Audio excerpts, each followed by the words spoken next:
If you don't know your numbers, you don't know your business. I learned this the hard way with my first company, so I created NetSuite, the world's #1 cloud business system. NetSuite gives you the visibility and control you need to make smart decisions and grow with confidence. That's why companies who use NetSuite grow 3 times faster than the S&P 500. Schedule your free product tour right now.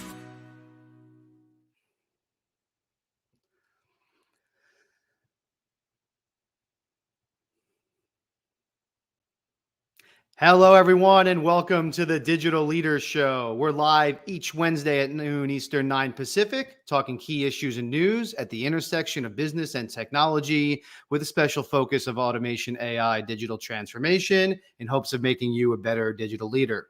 Today, we're discussing enhancing automation outcomes with digital workers with industry veteran and former PwC intelligent automation leader Mike Engel, plus headlines for digital leaders. First, a quick thank you to our sponsor, Oracle NetSuite. Their unified cloud business management solution helps organizations automate core processes and provide real-time visibility into operational and financial performance. ERPA AI members and followers receive special pricing and resources. Go to erpaai.com/NetSuite for more information. I'm Dan Goodstein. I head up ERPA AI and the Digital Enterprise Institute. We're a professional association, media, and peer-to-peer research network providing education, networking, and advice to over 130,000 members globally, all around automation, enterprise AI, and digital transformation. Check out erpaai.com for more. And my co-host today is Chris Cerdak, an author and advisor who formerly worked in the White House Chief Transformation Office, was partner for digital transformation at Gartner and automation AI practice lead at EY. He currently leads our fractional Chief AI Officer offering. Chris, welcome. Good afternoon. And let the games begin. Lots going on this week again. Amen. Yeah. We all survived May the 4th. Be with you. So that's good. And more AI news to go over.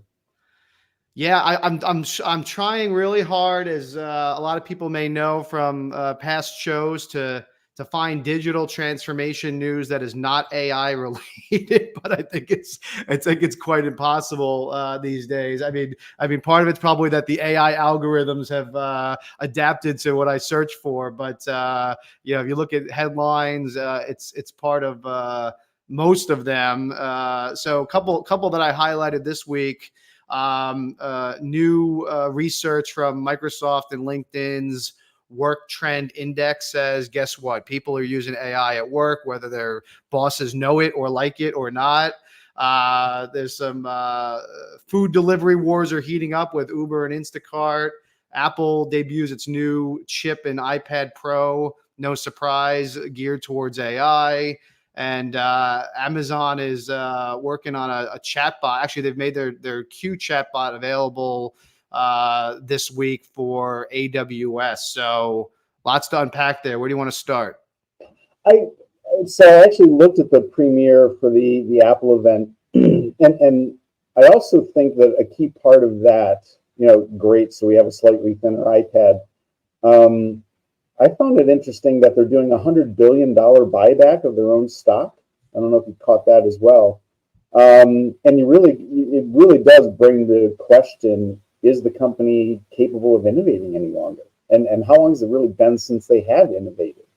So I think it's going to be interesting to see what Apple does and how it turns out 5 years hence, because it really feels like they're just incapable of innovating any longer. I mean, how many people are you seeing wearing the Vision Pro thingies? Practically no one.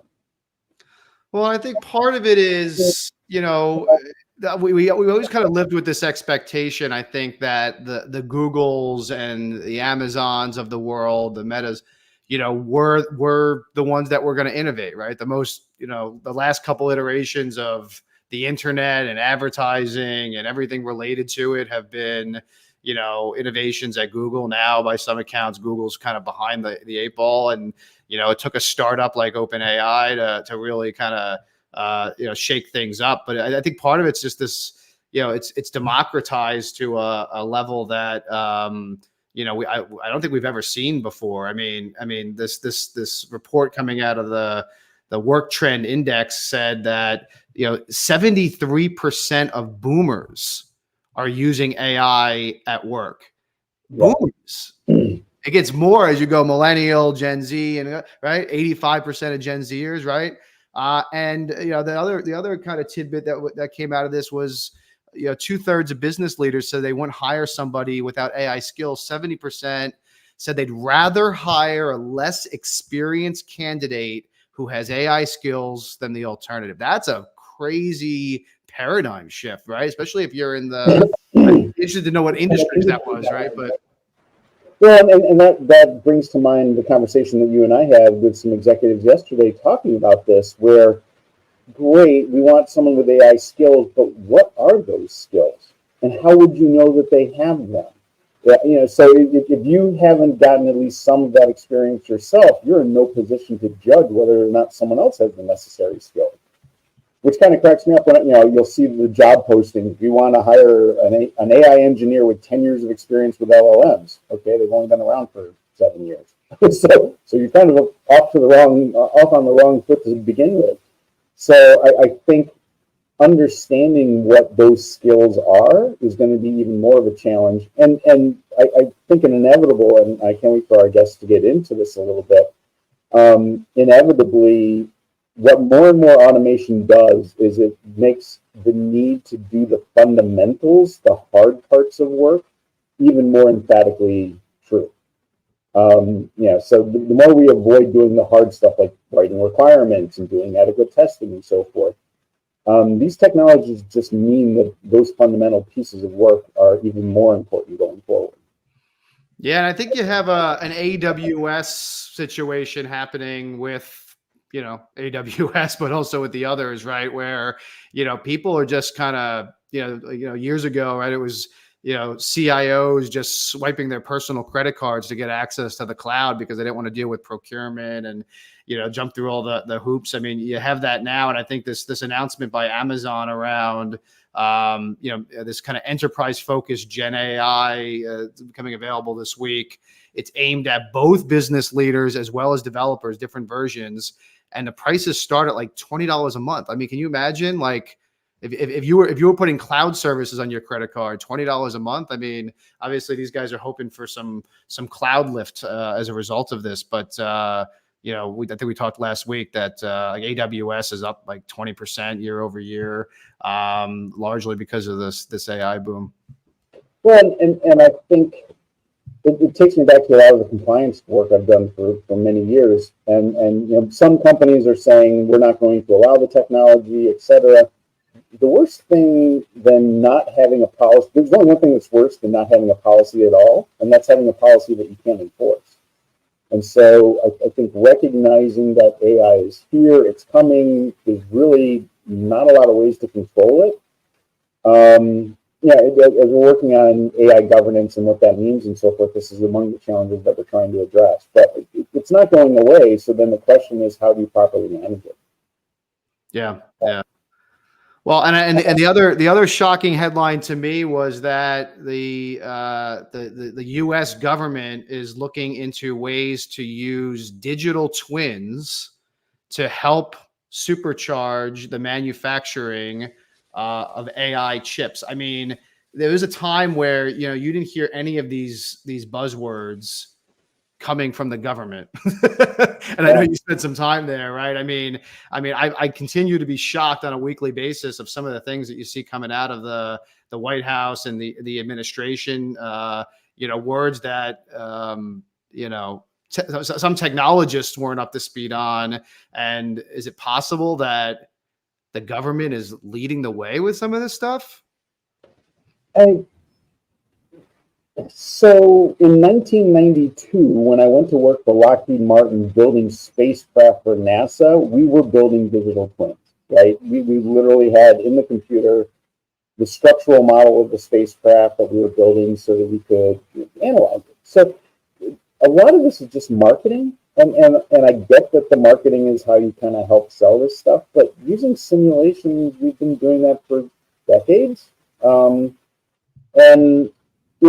It's great that people are doing this sort of simulation work, but then depending upon and relying upon those models depends a great deal on the fidelity of both the model and the data that's used.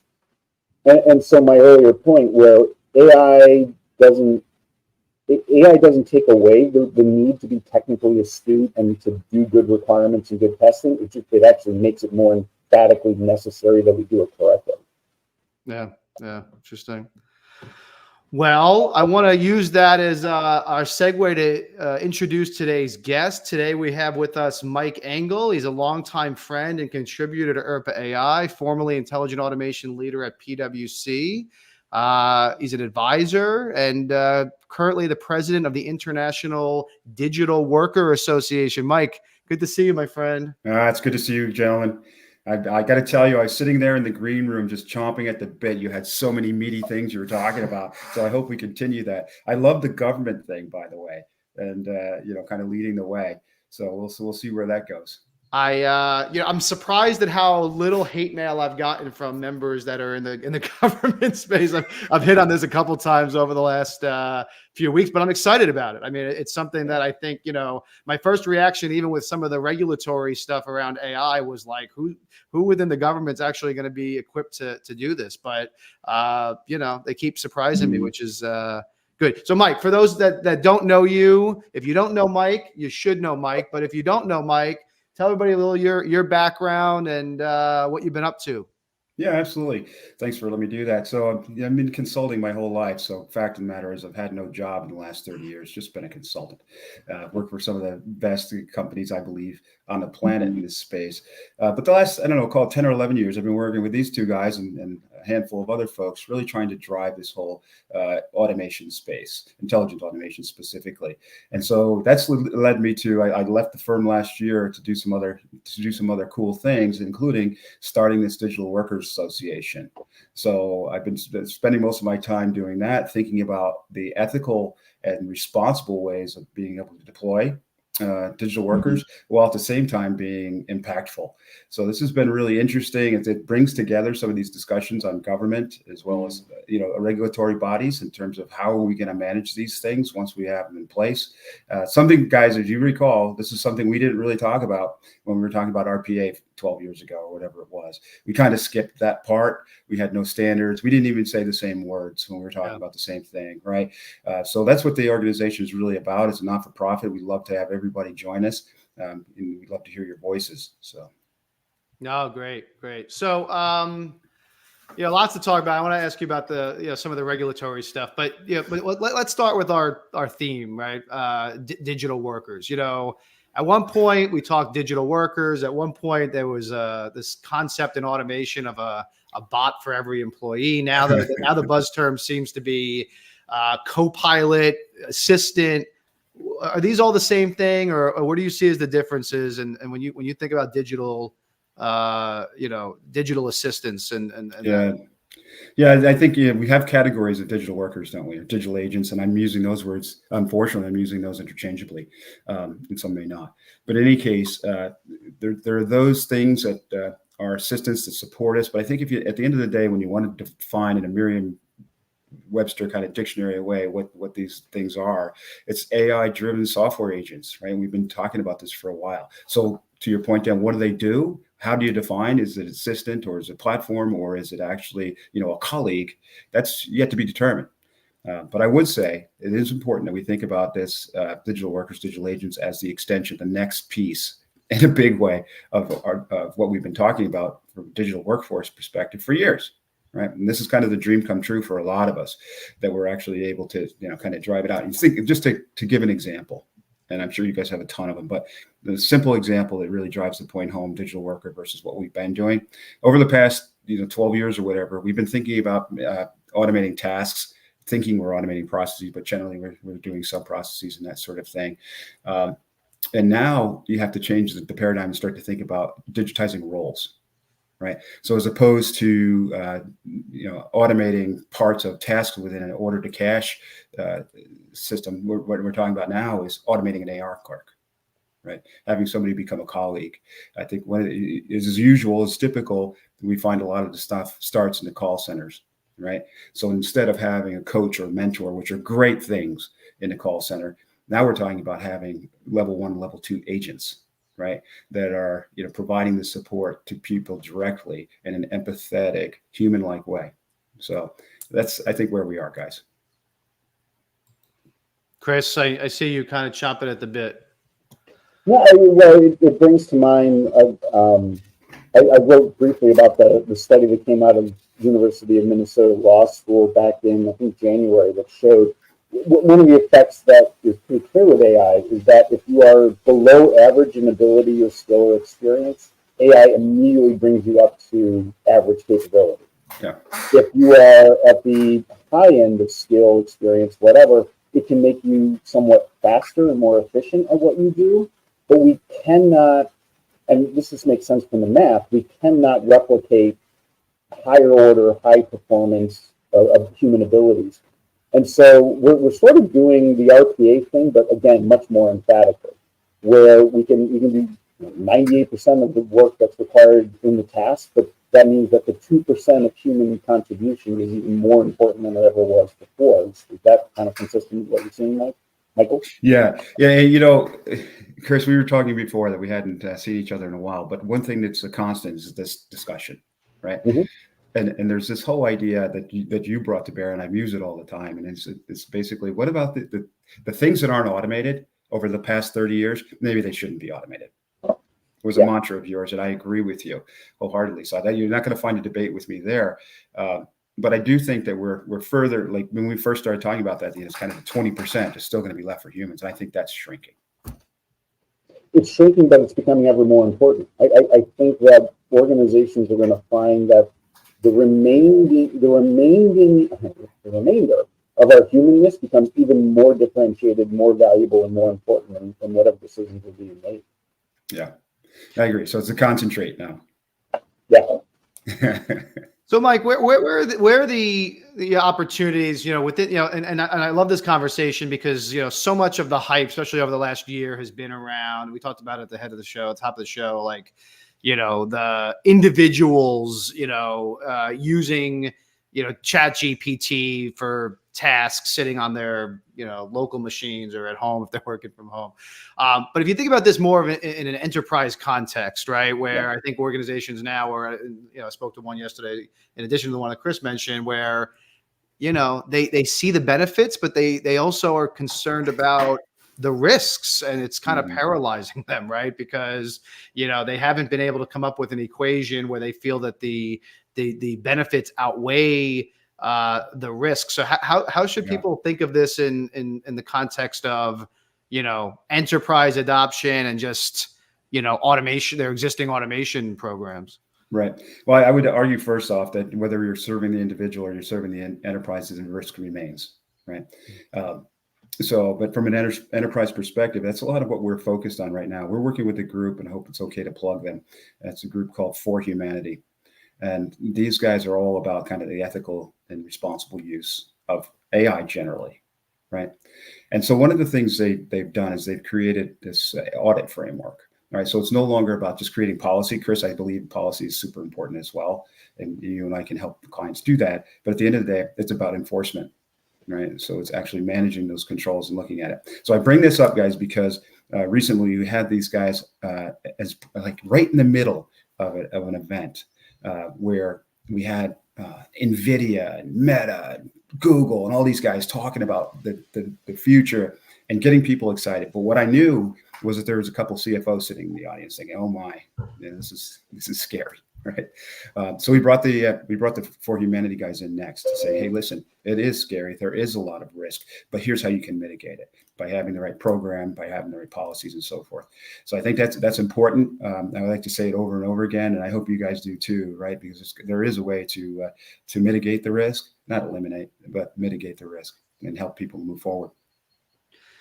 Yeah, I love what you say about it's kind of inevitable, right? I mean, whether you're doing it at an enterprise level or not, people are doing it, right? We've seen these examples where there's proprietary data being shared out to a large language model because somebody's doing it. And I mentioned before you joined about just how AWS I think really got adopted, which was rogue or shadow IT groups setting this stuff up. So. Is that, do you see that? Do you agree that that's happening now at scale? And then how do you govern that as an enterprise? Yeah. Well, I think there are a couple of things that are important here. Let's start with the easy one, which is the individuals. This has always been the case, right? Me, you, the 27-year-old person that's the average age for my previous firm, they use it at home, right? They depend on it. They rely on it. When they're going to write a letter to their girlfriend or whatever it is, you're going to be using ChatGPT to do it, right? So your expectation is the same when you arrive at work, that you're going to have these tools to support you, right? And so if we don't give it to them, if we don't put it in a way that's governable, that's manageable, monitorable, that sort of thing, they're going to do it anyway, right? And I would argue that if you don't, you're stupid, right? Right. I mean, how many times have you created a document and struggled with the table of contents? So why bother? But from an enterprise perspective, Dan, I think it's a little harder. Assuming you're in a larger enterprise, and that, so I'm not really seeing that run rampant. Chris, you agree? You've seen that the same, right? Yeah, and I'm glad, Michael, that you mentioned policy as opposed to rules. One of the Stoicists, I think it was Marcus Aurelius, I saw a quote from him, and I'm going to misquote him, but it was in effect, the more laws a country has, the more lawless it becomes. You kind of see this like with our tax code. There's 45,000 pages, which means that there's effectively no tax code. And I think that many organizations, particularly with RPA, because RPA is all rules-based, we operate on this notion of we need more rules as opposed to following principles.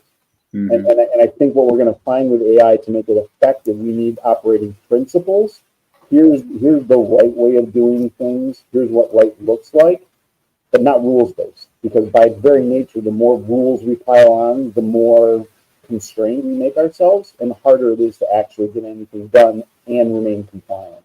So I think it's going to be, the ethics behind AI are actually going to be somewhat different than what we've seen in the past. And Chris, I wonder, as you were saying that, I'm thinking about, infrastructure versus deployment, right? So, put a lot of rules around what can come into your environment. And I'll use that as infrastructure. Versus how you deploy. And I think, what I'm discussing really is more about deploy, right? I cannot, ethically try to use my digital worker to encourage kids to smoke, right? Yeah. I mean, things like that are actually important. Those are, to me, much more monitorable and auditable. Yeah. So. And more followable. I mean, I'll never forget going to law school, and the hardest class in law school is evidence. And that's because there's the rule of evidence, and then there's 73 exceptions to the rule. And I said, any rule with 73 exceptions isn't a rule, it's barely a suggestion. Yeah. Right?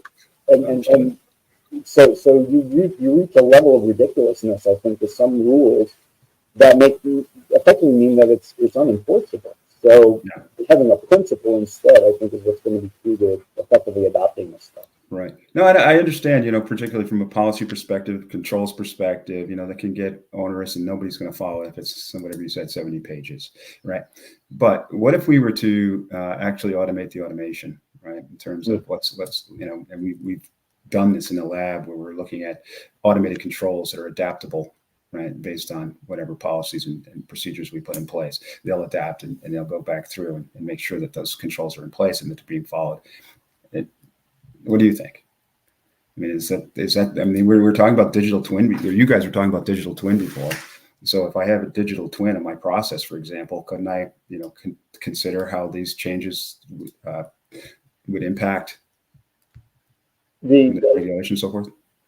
That sort of simulation, I think, is going to be absolutely critical, because part of what I think we find with the scale of certainly LLMs like ChatGPT is by the time we realize something has gone wrong, it's far too late to do anything about it. And so the need for that sort of simulation to get in front of it, I think, is going to be critical. Yeah, I agree. And we're playing enough whack-a-mole, right, in technology. We don't need to add to it.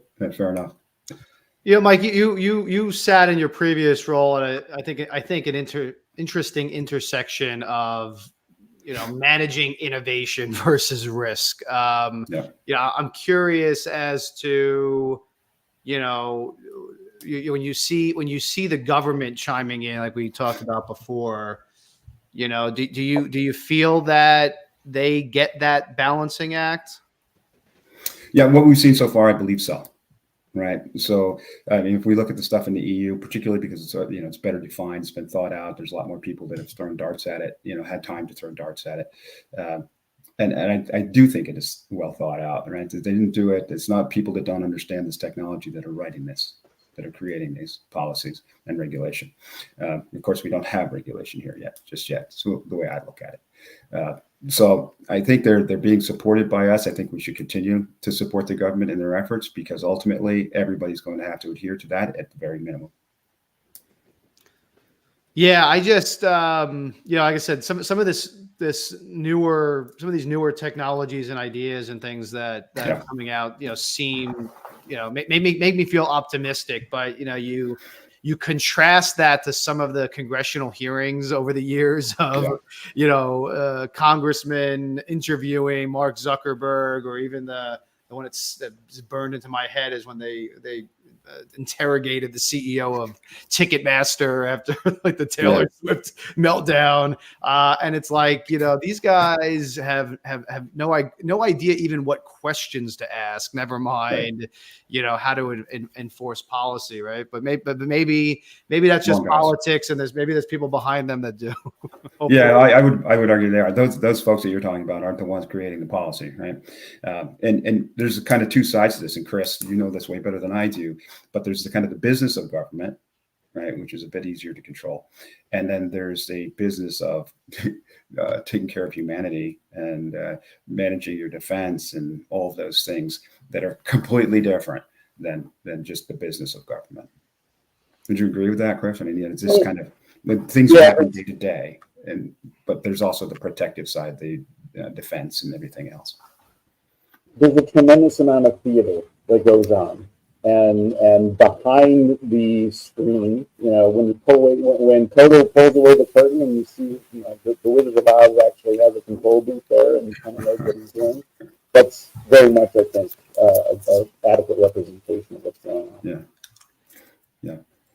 Mike, I'm curious. I'll stop beating up on government, and I'd like to. I'm sorry I didn't go along with you there. Some other industries, right? So a lot, this technology is inherently industry agnostic, and we tend to talk a lot about it in generalizations. But I'm curious, are there any particular industries that you're most excited about, where you see the biggest or quickest impact as it relates to automation plus digital workers?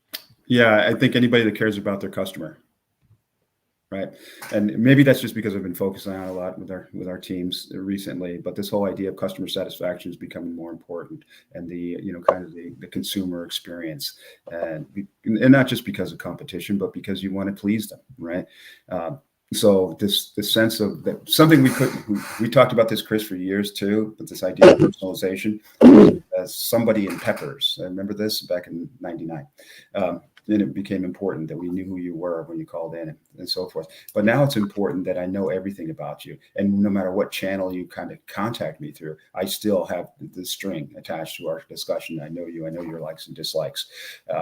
And so I can tailor my responses to you, right? Maybe it's even from a language perspective. Maybe I give you a Southern drawl if I know that's what you like.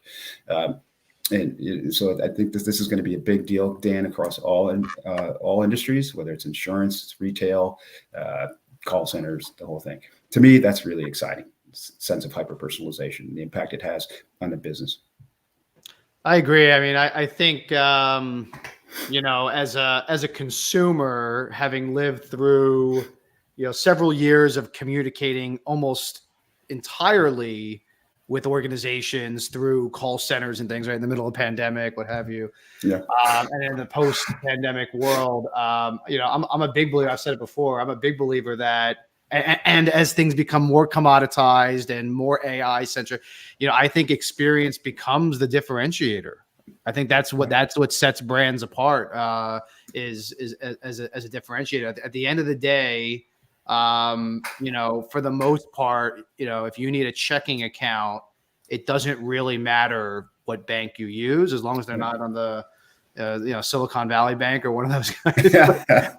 That actually destroyed my argument. I think we had a conversation about that, and a week later that bank failed. But other than that, a lot of these organizations kind of deliver something that's becoming more and more commoditized, right? So at the end of the day, the experience is the differentiator. What I'm not sure about is how do you so there's that, but then you also have the AI thing happening, which you could argue actually eliminates a lot of differentiation. So how do you find that right intersection? Well, I think that's what Chris was relating to earlier. It's there's a lot that has to go on in the front end. I'm going to give you an example, one that I really like as it relates to this, something we're working on. The company is a startup, high-tech startup, and they do concierge work. This is concierge for high net worth diplomats or rock stars, that kind of thing. And they've done this through a combination of technology and human beings forever, but now they just can't scale to people fast enough or cheaply enough to make this a reasonable thing to do. Well, they've created this kind of capability, particularly reliant on Gen AI, where the people don't know whether they're talking to or communicating with a person or communicating with a bot, in this case, or an agent. We built in empathy to it, right? So if somebody says, "Hey, I missed my flight," it's not just "What flight do you want?" It's I'm sorry to hear that. Let's look through some options. Right. And then, oh, by the way, I see you're going to San Francisco. And when you go to San Francisco, a lot of times you like to go to a ball game. Should I get you tickets? Yeah. So it's just a whole different experience.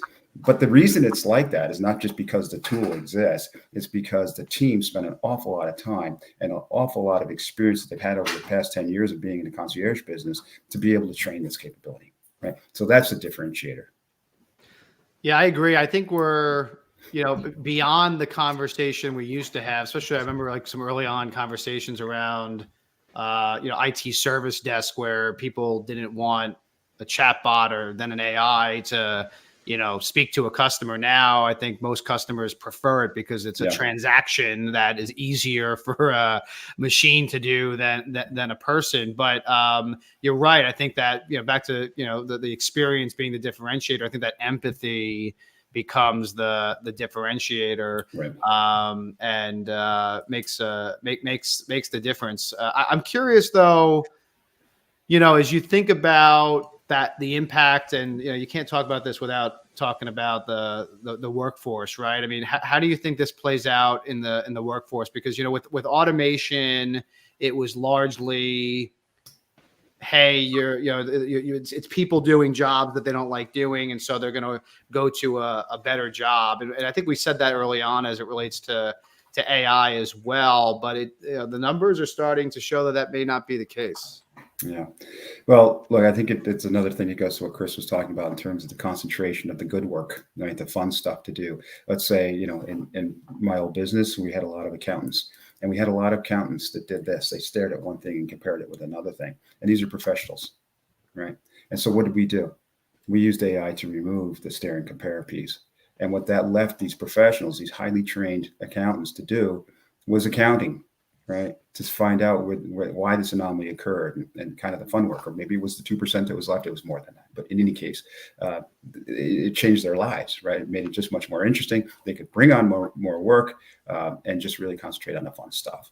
So I think that to the extent that we can do that and just basically make these digital workers, digital agents into colleagues, and as opposed to they're not taking your job, they're taking the crap part of your job, but they're doing it wholly, entirely.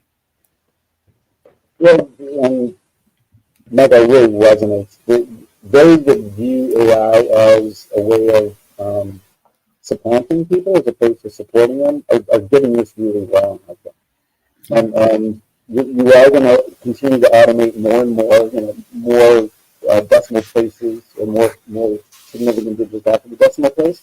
But that means that ever shrinking proportion of human contributions becomes ever more valuable. Right. And so you're getting tremendous scalability and efficiency from these automation technologies, but you're actually emphasizing the importance of the human contribution in that tiny rounding area at the end. Well, before pandemic, there was the talk. We were talking a lot about kind of micro gigs. The sense of exactly what you're talking about.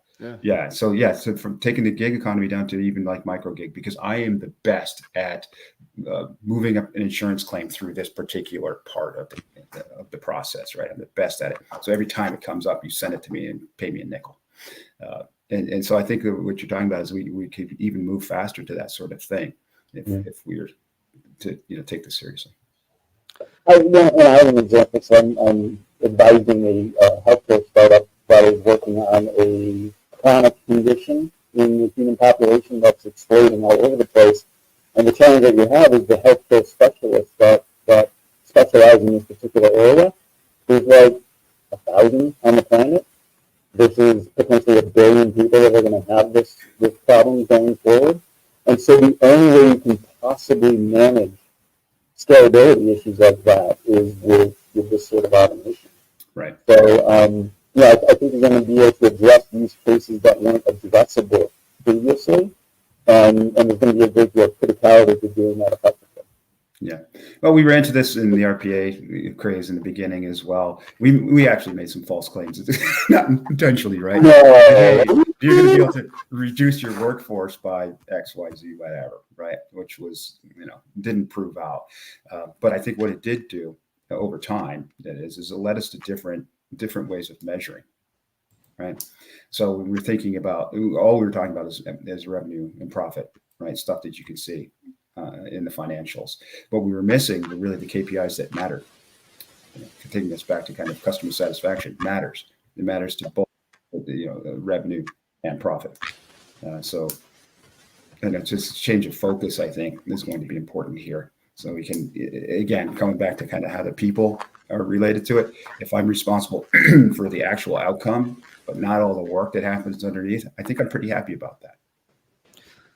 Mike, one last question. Other than the workforce ramifications and the risk and compliance things that we've talked about, what are some of the other challenges that you see organizations facing in implementing digital workers, and what's your advice? Well, there's a couple of things. Look, right now we're tracking, I just looked, it's 82 different companies that are in this space. They're either providing, the bots themselves, right, or the agents themselves, or they're creating platforms to be able to build this out. And the reason I bring that up is because the biggest things right now in terms of barriers to entry are around cost, right, complexity, and in kind of speed. And then the last thing, just what we were just talking about, fear. Right. So I think, we have to address each one of those things in order. You guys, before I jumped on, you were talking about some of the things that are happening with the chipsets to be able to increase speed. And companies like NVIDIA, Grok, and all these guys that are addressing this stuff. It's not just about speed, it's about cost. Right. And right now, if you really want to scale something up to be the equivalent of thousands of workers, it's going to be cost prohibitive. You're not going to get what you need out of it. From a complexity perspective, it's all in the integration. It's in the data, right? So many of the companies, as soon as you get out of Fortune 500, a lot of them in the Fortune 500, people don't have a single instance of SAP and everything is there. Of an enterprise platform and everything is there. Data's everywhere, which makes it more complex and takes more time. So I think that's really what it is. It's not unusual. Cost, complexity, speed, and fear. I think those are the biggest things. Michael, I just have to chime in because the rule of thumb I used to RPA, because everyone was like, well, we're doing this new thing called automation. We've been automating for 50 years. That's what IT is. Yeah. And if by 2015 something hadn't already been automated, there's probably a reason it wasn't already automated. Right. And you use the same terminology that I always use, that cost, complexity, compliance. If something has not been automated already, it's because of cost, complexity, compliance, and we shouldn't underestimate those barriers to further automation. So AI might be able to do it, but those barriers are probably still there. Yeah. Well, look, there's more to come on this, right? I mean, I think if you start to think about what's the future that's now, now we're starting to talk about the agents that collaborate with each other and learn from each other, Chris, right? And so, I mean, it's kind of closing that gap between them, I think is going to be a big deal. And then the other part of it is, of course, looking at more autonomy across the enterprise. So now I'm not reliant, as a human being on somebody else's mistake because that mistake didn't occur. right? So I think as things become more and more autonomous across front, middle, and back office, some of that will start to at least close. The gap will start to close a little bit. Mike, great to see you, buddy. Thanks so much for joining us, and hope we can have you back maybe in a few weeks, see what's going on in your world. Terrific. Great to be with you guys. Thank you very much. Thanks, Chris. Have a great week, buddy. Yep. Thanks for joining us, everybody. We're back Wednesday at noon Eastern, 9 Pacific. In the meantime, go to irpaai.com to join our free membership or schedule a complimentary Art of the Possible coaching session or industry use case briefing. I'm Dan Goodstein. Thanks for joining us, and have a great week, everybody. Bye now.